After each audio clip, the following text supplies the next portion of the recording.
day! Free flying day! Ayun! Naku, huwag sasalita ng ganun. Sweet! Tweet! Ayun pa isa parating. Tweet!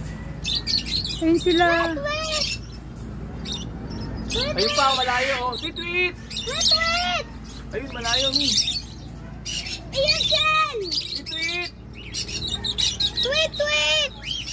Ayun Ayun na! o mi, nagliliparan. Ayan, tigay! Tweet! Tweet! Huwag ka sa puna! Dito ka! Ayun pa, parating. Oo. Kuha lang mo yung mga nagliliparan. Nag-enjoy kaya! Nag-enjoy kaya! Ayun sa bubong oh. Malapit ka. Tweet! Tweet! Tweet! Tweet! Helicopter! Ang ating mga alpha birds. Ayun, nagliliparan na naman. Ayun oh. Helicopter! Tweet! Tweet! Layo nila. Tweet! Tweet!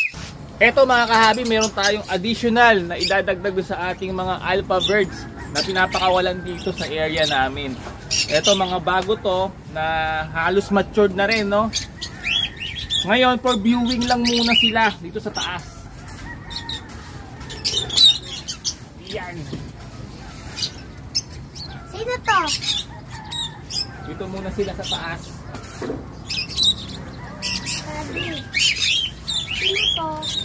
Dito nasa... Papaliguan ko muna sila ngayon ng siyempre triple X shampoo. Yan, papaliguan natin. Ang paggamit nito 1.25 ml to 1.5 ml per litro ng tubig. Ihalo nyo lang yan, i-mix nyo mabuti, magkukulay light green siya, parang apple green. Yan, tapos spray nyo na sa mga ibon hanggang mabasa sila. Tingnan mo si Shane, gusto kumain. Yan, ang gaganda ng kulay niya mga kahabi. Ang mutation nila mga kahabi, iba-iba. Yung kulay itim yung ulo, yan ay wild type na personata. Itong isa, ayan, Lutino Opaline. Meron tayong Pale SL, Pale Palo, tapos mga dilute, dalawang dilute. Meron diyang Dan Palo. Ayan, nagliparan yung mga ibon natin. Ayan, nag-i-enjoy sa paglipad. Oh. Ayan, nagdapuan na doon. Tweet! Ayan. Meron tayong dalawang dilute, saka dalawang Dan Palo dyan. Green, saka fire blue na dilute. Ayan yung mga susunod nating papaliparin. Ngayon, ligo lang muna sila. Yan, ligo muna. Para mas kumintab yung balahibo. Sakto yan. Bago sumikat yung araw matutuyo na yan.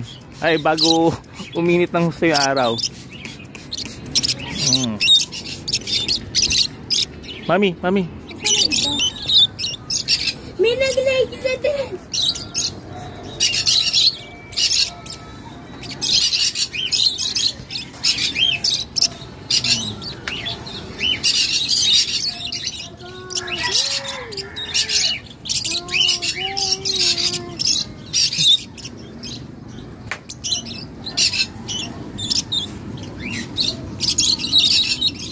Pasain lang natin yung mga ibon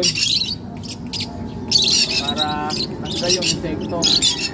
Sa triple X shampoo kasi lahat ng insekto niyan, share na pa, liliparan yung mga ibon natin. Galing!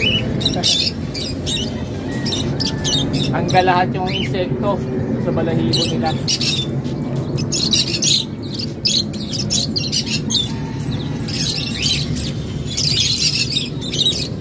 Okay na di? Tuloy lang. Yan. Okay. Pagkatapos nyan, hayaan lang natin matuyo. Tapos pasok na natin ulit sa loob. Habang nandyan sila, mabibview nila yung paligid. Tapos sa susunod, isa-isa natin yang papakawalan. Dahil bats sila nakabats yan, hindi sila nag-aaway-aaway. Ibig sabihin bats, sabay-sabay natin silang hinantid at kinulong dito sa kulungan nito. Kaya kahit na maliit yung kulungan, hindi sila nag-aaway-aaway kasi magkakakilala. Mula yung inakay pa sila, sabay-sabay silang nag-mature. So, etong mga ibon na to, may bonding sila sa isa't isa. ang gagawin natin, pag pinakawalan natin yan, isa lang or dalawa lang muna, tapos yung iba, matitira muna sila dyan. Habang nakakawala yung isa or dalawa, babalikan niya yung mga kasama niya. That way, hindi sila lalayo palayo. Yun po yung isang technique na ginagawa natin para maparami natin yung mga ibon na pinapalipad natin dito sa lugar. Ayos mga kahabi.